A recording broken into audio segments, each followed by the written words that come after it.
नमस्कार मित्रांनो, स्वागत आहे तुमचं। आज आपण एका अशा विषयावर बोलणार आहोत जो ऐकल्यावर तुमच्या अंगावर काटा येईल, विशेषतः जर तुमची रास कुंभ असेल तर सावधान। 2026 सालातील पहिली अमावस्या ही केवळ खगोलशास्त्रीय घटना नाही, तर कुंभ राशीच्या लोकांसाठी हे नशिबाचं एक असं वळण आहे ज्याची कल्पनाही तुम्ही केली नसेल। शनी, राहू आणि चंद्र यांचा एक अत्यंत दुर्मिळ आणि विशेष योग या दिवशी जुळून येत आहे। हे ब्रह्मांड तुम्हाला काहीतरी सांगण्याचा प्रयत्न करतंय। तुम्ही तयार आहात का? नेमकं काय घडणार? The core event. कुंभ राशीच्या स्वामीस्थानी शनीचा प्रभाव आणि राहूची सावली यामुळे एक अशी ऊर्जा निर्माण होत आहे जी अनेक वर्षांपासून दबलेल्या गोष्टी बाहेर काढणार आहे। अडकलेली कामे, जी कामं गेल्या 5 ते 10 वर्षांपासून रखडली होती, ती अचानक वेग घेतील। सत्याचा उलगडा। तुमच्या पाठीमागे काय सुरू होतं, कोणतं सत्य तुमच्यापासून लपवलं गेलं होतं, ते या अमावस्येच्या काळात प्रकाशात येईल। खरा चेहरा। तुमच्या अगदी जवळच्या समजल्या जाणाऱ्या व्यक्तीचा मुखवटा फाटण्याची शक्यता आहे। हे ऐकून धक्का बसेल, पण हे तुमच्या भविष्यासाठी गरजेचं आहे। धक्कादायक इशारा, सावध राहा।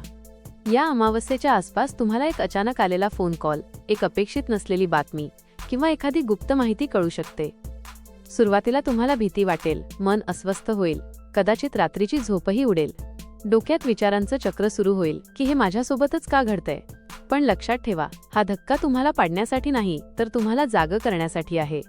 जेव्हा जुनं आणि सडलेलं बाहेर पडतं, तेव्हाच नवीन आणि चांगलं आयुष्यात येतं। नशिबाची कलाटणी, द टर्निंग पॉइंट। हा काळ कठीण वाटला तरी या घटनेनंतरच तुमच्या प्रगतीचा मार्ग मोकळा होणार आहे। 1. आर्थिक सुबत्ता। पैशांच्या अडचणींतून बाहेर पडण्याचे नवीन मार्ग दिसू लागतील। 2. मानसिक शांतता। एकदा का सत्य समोर आलं की तुमच्या मनावरचं ओझं हलकं होईल। 3. यशाची पायरी। रखडलेले कोर्ट कचेरीचे विषय किंवा मालमत्तेचे वाद सुटण्यास सुरुवात होईल।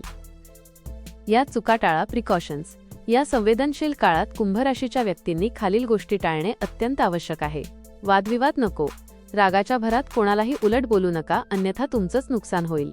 अंधविश्वास नको। कोणावरही डोळे झाकून विश्वास ठेवू नका। स्वतःच्या बुद्धीचा वापर करा। घाईत निर्णय नको।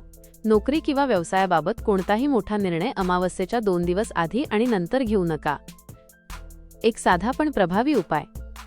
अमावस्येच्या दिवशी संध्याकाळी सूर्यास्तानंतर घराच्या मुख्य दरवाजापाशी किंवा देवघरात तिळाच्या तेलाचा एक दिवा लावा।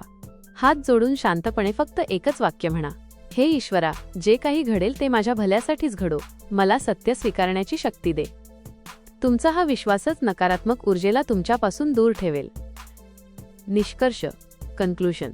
कुंभ राशीच्या मित्रांनो, बदल नेहमीच वेदनादायी असतो, पण तो प्रगतीसाठी अनिवार्य असतो। ही अमावस्या तुमच्या आयुष्यातील कचरा साफ करून तुम्हाला एका नवीन प्रकाशाकडे घेऊन जाणार आहे। घाबरू नका, स्वतःवर आणि तुमच्या कर्मावर विश्वास ठेवा। तुम्ही कुंभ राशीचे असाल आणि तुम्हालाही तुमच्या आयुष्यात बदल जाणवत असतील तर कमेंटमध्ये ओम नमः शिवाय नक्की लिहा।